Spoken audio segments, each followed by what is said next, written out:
You're here at Module 3 because you're asking, why do I even need a story? With over 1.8 million nonprofits in the US alone, a lot of people, a lot of organizations, the big question is, how do you stand out? I mean, if you're competing for attention, for dollars, and ultimately for support, the answer to that question is stories. Storytelling. I know it's so easy, but let me tell you, you can have all the data in the world, but if you cannot connect with people in a relationship base and a connection with your audience on a deeper level, you will just blend in with everybody else, the crowd.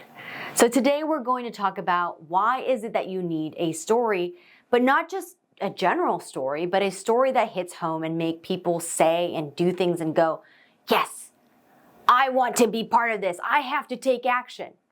So we want to first talk about your UVP, your unique value proposition. Every organization has a unique value proposition, something that sets you apart from everybody else. But here's the thing. Your UVP alone won't convince someone to give. You need a story, and digestible stories that shows why your work matters. Your story should be a bridge between your UVP and your donors' hearts. That's where the magic happens. And if you can get that right, you will definitely see your impact and the ripple effect multiply time and time again. I've seen this firsthand and happen over and over again, where you share a story that connects, that brings you and your cause to life, and it turns into real support. How can I help? What do you need? Do you need me to bring my friends to this event? The power that we want to have in our minds, including the power of threes that I talked about, but it's a KISS method, K-I-S-S. Let's talk about this because this is how you can put your story together. I like to keep this simple with that KISS method, which is keep it short and simple. You don't need to overcomplicate things, and you definitely do not want to lose people along the way. Too much information, way too overwhelming, and then people kind of check out. So here's a simple structure I love to use. The hook, the body, and the conclusion. When it comes down to the hook, this is your first shot at getting your audience's attention. Ask yourself, why does my audience even care?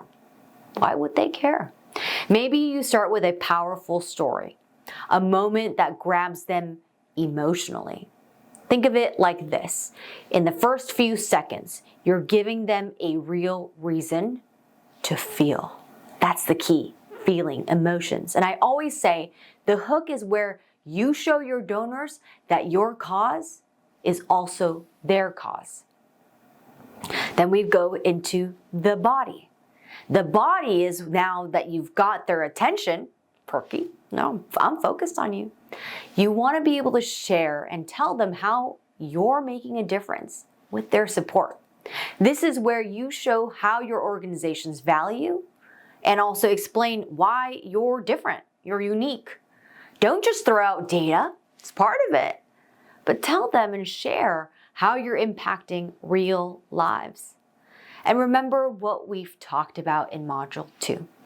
Use what you know about your audience's motivations. Tie in your story to what they care about, what they love, and make it clear on how you're aligned with their values. Connect with them on that personal level. So to wrap things up, you want to make your ask. Here's where a lot of people go wrong. If your ask is way too general, like, please support us, come talk to us, you're missing the mark. Instead, be more specific. Something like, donate to us to help us build new schools. Help give this kitten a second chance with a life-saving surgery. People need to know what you need and why it matters now. Timing is critical. So don't leave them guessing. Make it specific enough to know where their money and their time and their energy and treasures is going. So here's an example and the power of storytelling that I have for you. Now, I'm sure you've all seen that Budweiser commercial. It was a few years ago at this point, but it's still in my head, where it's about this dog. It's not about this beer, actually. It's about the story. It's about this connection and emotion with this dog and this horse, and the dog being lost and everything. But then it comes back home to the horse, and now he's with his family. And that's the story that I, to this day, remember, because it wasn't about, hey, look at this beer. For that matter, it's actually about this animal that you can really connect with. And that message really sticks with people. At least it did for me. Next, we'll want to move into adapting your story for the different types of donors that you might be serving. You can't just tell the same story to everyone and expect it to work. Different donors care about different things. Your core message can stay the same, of course, your mission statement, your value statement, but you could adapt it. Maybe your corporate donors want to hear about impact and data, but your individual donors connect with personal testimonies. You want to tailor your content and your story to who you're talking with.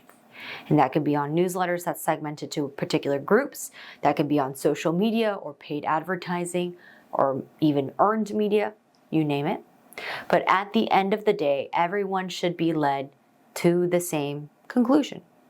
What is that action? What are they going to do? Now, it's time to get to work by crafting your story. Now that you understand structure and purpose, let's get things down on paper.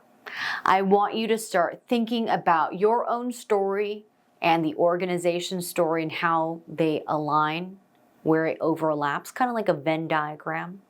So when it comes down to those three things, the hook, the body, the conclusion, the hook, questions that you might want to ask is, what's the first sentence or idea that will grab your audience's attention? Write this down, pause the video. Why would they care?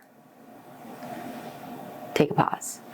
Coming back to the body, how does your organization solve their problem or a problem or make a difference? What makes you different? What makes you stand out? What is that unique value proposition that you as an individual and your organization have to offer? And last but not least, to jot down is the conclusion.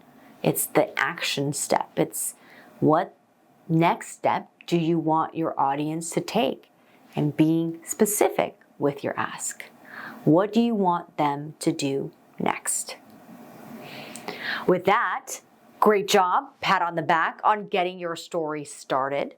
In the next module, we'll talk about how to get help, which is very tough for many people, and bringing your team and volunteers and even your board members into the storytelling process to amplify your impact. So let's keep this momentum going. We'll see you in the next module.